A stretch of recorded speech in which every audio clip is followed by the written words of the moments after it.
For every game developer, one of the best parts of development is bringing people in early.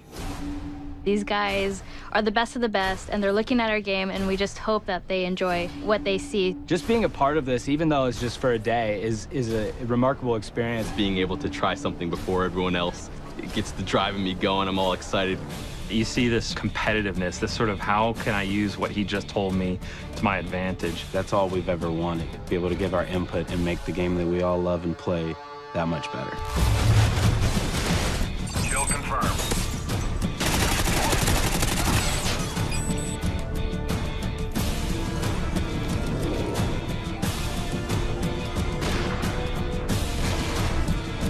Crank really developed from the idea of playing again with the TDM rules. We've added this idea that once you get a kill, you become cranked. You start speeding up, you're running all crazy. And then you have 30 seconds to kill another enemy, and if you don't, you explode. And die. And all of a sudden it becomes very frantic Call of Duty. Lots of kills really quickly. I was running around the map going crazy looking for that last kill at the 2-second mark. You get a guy in your sights and someone comes in and steals that kill from you, and then you blow up. That's kind of a problem.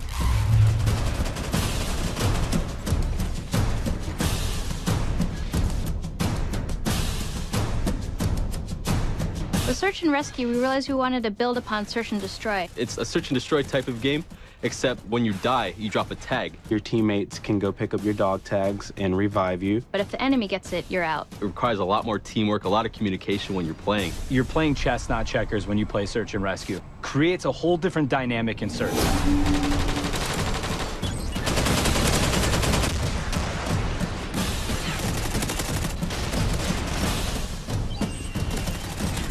Reviving teammates and taking out the enemy's tags became another objective within the search and destroy mode. I think it's going to be a lot more strategy involved.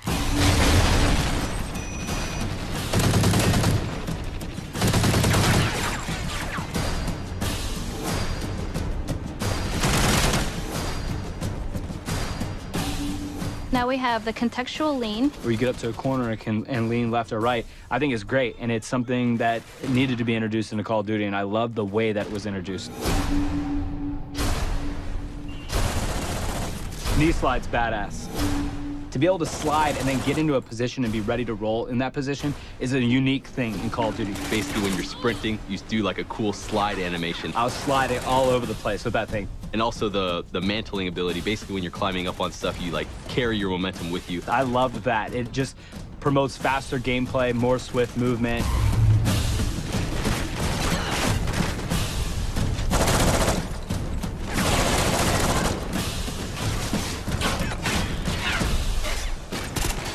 We brought back Assault, Support, and Specialist.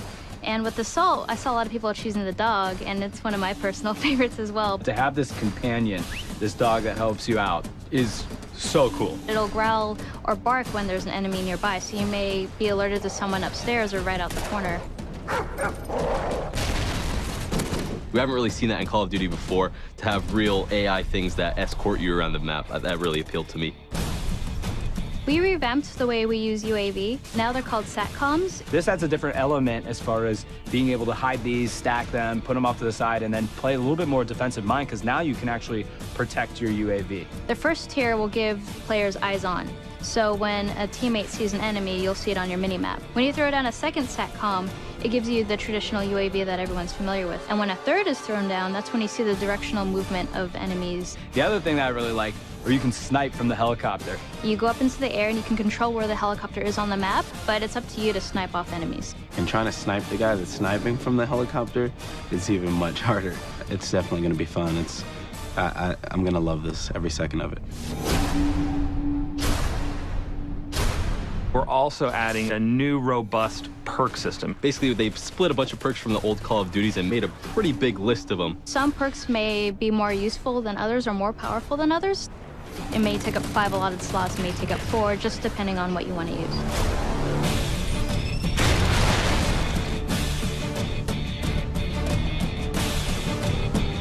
Usually when you're playing online, you have your headsets and you're calling out where enemies are, but sometimes when you're here in the moment, you forget to.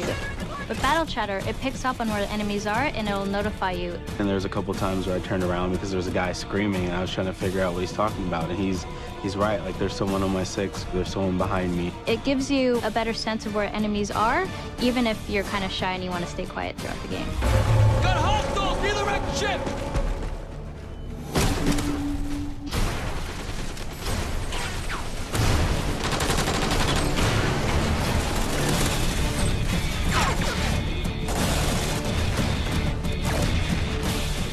Working on Call of Duty Ghosts has been an amazing trip. We're getting close to the finish here. Everyone's really excited. We were a launch title for the 360, and now to be a launch title for the Xbox One, it's a really, it's kind of a fun, monumental occasion for us. We know it's a lot more work. We know it's a lot harder, and that actually, I think, just drives us more. And I'm really excited about how Call of Duty Ghosts is going to turn out on Xbox One.